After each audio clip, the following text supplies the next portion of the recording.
Surah Al-Ankabut mempunyai 69 ayat dan diturunkan di Mekah. Walaupun tiada hadis jelas, ulama berpendapat surah ini turun sebelum penghijrahan ke Habsyah berlaku, ketika penganiayaan terhadap pengikut Rasulullah sallallahu alaihi wasallam cukup hebat.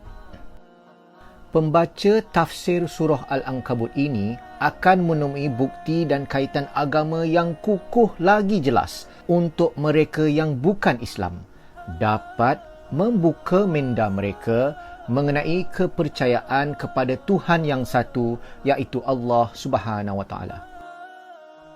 Surah ini yang bermaksud labah-labah dan mengambil namanya daripada ayat 41.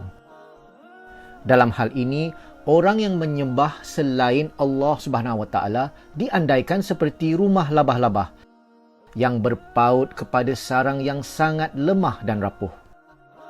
Sekiranya mereka sedar, mereka sudah semestinya tidak akan mengambil pelindung selain daripada Allah Subhanahu wa taala.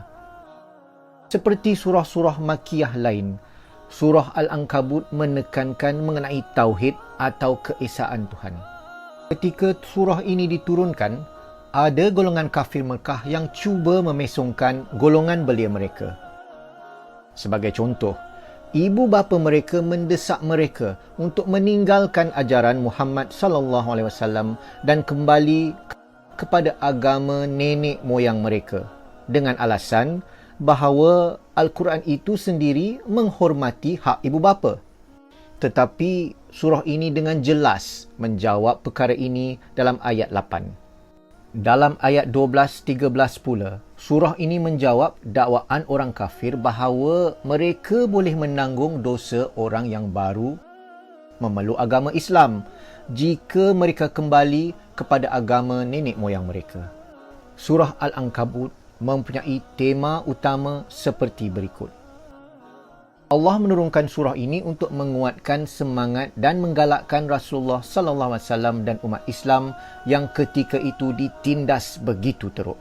Kedua, surah ini sekaligus memberi amaran kepada orang-orang kafir Mekah supaya tidak mengundang diri mereka sendiri dilanda musibah Allah seperti kisah-kisah sejarah apa yang terjadi kepada kaum-kaum sebelum ini. Kerana tema yang disebut tadi, surah Al-Ankabut menceritakan kisah-kisah meliputi Nabi-Nabi Nuh, Ibrahim, Lut dan Syuaib, kemusnahan golongan Ad dan Samud, Qarun, Fir'aun dan Haman sebagai peringatan azab kepada orang kafir dan sebaliknya sebagai semangat kepada Rasulullah sallallahu alaihi wasallam dan orang-orang yang beriman. Surah Al-Ankabut juga akan menyedarkan pembaca bahawa semua nabi-nabi dan pengikut mereka memang akan diuji hebat dan mengalami kesusahan. Namun mereka perlu beriman sepenuhnya kepada Allah kerana pertolongan Allah akan datang jua akhirnya. Dalam pada itu juga Allah turut berfirman, jika seseorang Muslim telah mendapat penganiayaan yang tidak tertanggung sehingga boleh menjejaskan nyawa dan keselamatan, maka mereka boleh meninggalkan rumah mahupun negara mereka untuk terus beriman kepada Allah. Inilah antara asas kepada penghijrahan kaum Islam ke Habsyah dan juga ke Madinah beberapa tahun selepas itu. Kandungan surah 1 hingga 7. Dugaan Allah menguji orang-orang yang beriman untuk mengetahui siapa yang benar dan siapa yang salah di sisi Tuhan. 8 hingga 13. Tanggungan dosa dan berbuat baiklah kepada kedua orang tuamu, tetapi janganlah kamu mentaati mereka dalam perkara syirik. 14 hingga 22. Sejarah Nabi-Nabi Ibrahim dan Nuh memperingatkan orang syirik akan menerima balasan musibah. 23 hingga 27. Kisah tentang kaum-kaum terhadap Nabi Ibrahim dan anak saudara baginda Nabi Lut. 28 hingga 30. Nabi Lut diutuskan memberi amaran kepada golongan homoseksual, iaitu rekod sebagai golongan homoseksual pertama di dunia. 31 hingga 40.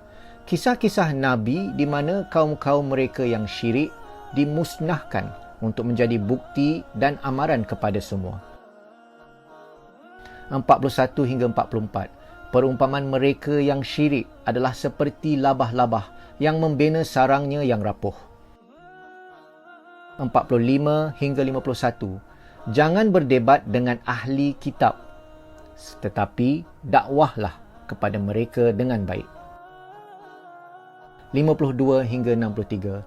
Berhijrahlah jika perlu, kerana Allah Subhanahu Wa Taala sahaja penentu rezeki. Orang yang syirik sebenarnya memang tahu mengenai kuasa Tuhan. 64 hingga 69. Hakikatnya, kehidupan dunia ini tidak lain hanyalah sementara dan dunia sebenar adalah kehidupan akhirat kelak. وَوَصَّيْنَا الْإِنسَانَ بِوَالِدَيْهِ حُسْنًا وَإِنْ جَاهَدَاكَ لِتُشْرِكَ بِي مَا لَيْسَ لَكَ بِهِ عِلْمٌ فَلَا تُطِعْهُمَا إِلَيَّ مَرْجِعُكُمْ فَأُنَبِّئُكُم بِمَا كُنتُمْ تَعْمَلُونَ